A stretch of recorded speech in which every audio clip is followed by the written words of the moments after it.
Bosman anti Cina, sebuah kalimat ada beberapa di kolom komen sosmed dan YouTube Bosman. Kalau dilihat dengan teliti yang komen, maka cirinya sama. Mereka pasti orang yang baru kenal kesontoloyoannya Bosman, atau memang buzzer rupiah yang menganggap Bosman itu anti pemerintah, atau mereka saudara sesama putra bangsa berpaspor hijau berlambang Garuda keturunan Tionghoa.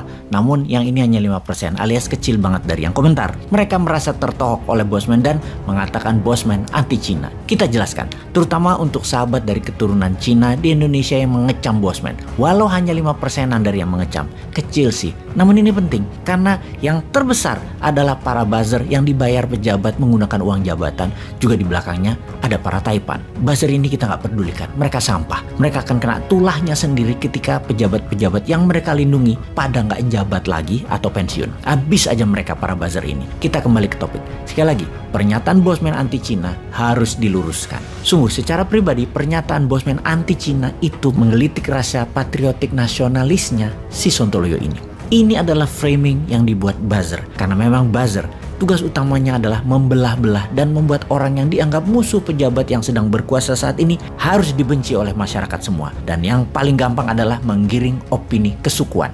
Jadi di sini kita menjelaskan beda Tionghoa, Chinese, Cina, dan Tiongkok. Bosman selalu mengatakan dan memilih terminologi Tiongkok dalam narasinya karena sungguh Bosman ini anti cara Tiongkok bernegara dan Tiongkok yang dimaksud adalah negara Tiongkok. Bosman anti strategi luar negeri negara Tiongkok sebagai negara yang menjajah ekonomi sebuah negara, mengeduk bahan alamnya, dikemas dengan narasi seakan ini bisnis murni. Namun sangat setuju untuk Indonesia meniru membangun ekonomi dengan meniru strategi dalam negerinya, negara Tiongkok. Kalau ras, ya gila aja kali kita anti sesama ras. Kita sesama homo sapien. Kita ini humankind. Kita ini pro-life. Sungguh, Bosman tidak anti ras Cina atau Tionghoa. Apalagi kepada sesama pemegang paspor hijau berlogo Garuda Pancasila. Berkali-kali Bosman mengatakan hati-hati dengan strategi negara Tiongkok dengan obornya. Hati-hati dengan soft powernya negara Tiongkok. Itu harus, sekali lagi, hati-hati. Karena kalau tidak hati-hati dan tidak paham geopolitik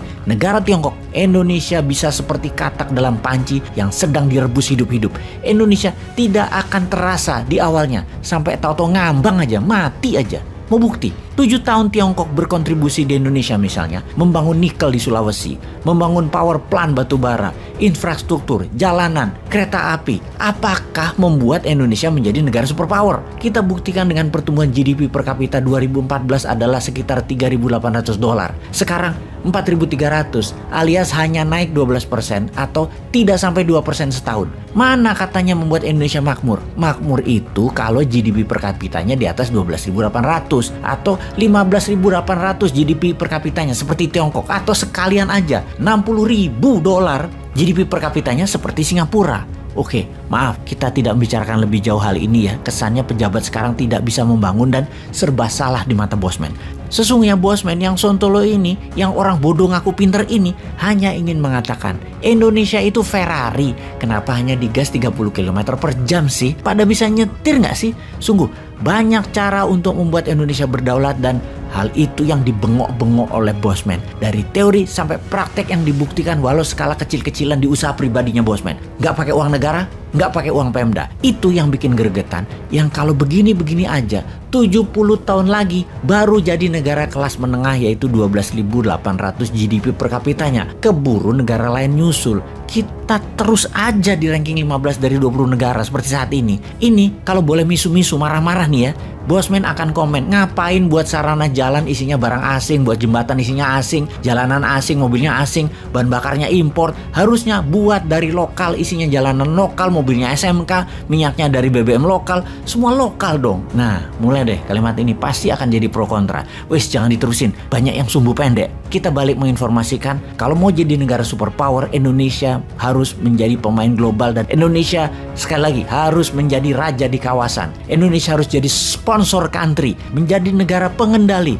menjadi negara yang ikut memilih pimpinan negara tetangga. Misalnya di wilayah kawasan, Indonesia harus ikut nyumbang cuan dan SDM ke orang yang akan kita pilih untuk memimpin negara tetangga tersebut. Untuk itu kita bahas kali ini apa yang akan terjadi di negara-negara yang akan merdeka jadi negara baru dan bagaimana memainkannya agar tunduk taat patuh pada Indonesia. Kita mulai ke wilayah yang banyak orang Jawanya, wilayah Kaledonia Baru. Saat ini mereka sudah 3 kali melakukan referendum. Saat ini Kaledonia Baru masih bagian dari negara Perancis. Hasil referendum 2021, 53% penduduknya masih pro Perancis. Tapi trennya naik dibanding 2 kali referendum di tahun-tahun yang lalunya. Populasinya 260.000 penduduk dan 30 ribuan orang tersebut adalah keturunan Jawa, di mana sisanya adalah ras 60% Melanesia dan imigran lainnya. Sejarah panjang jajahan Perancis tentang Kaledonia Baru ini. Dan apa sih isu menarik dari Kaledonia Baru?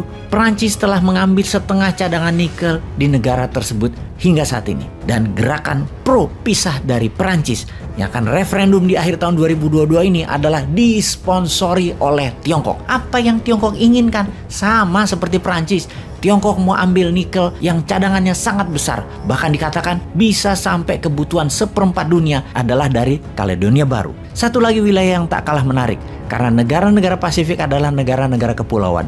Daratannya memang sedikit, namun gugusan pulau-pulau tersebut membentuk kekuatan laut yang luas.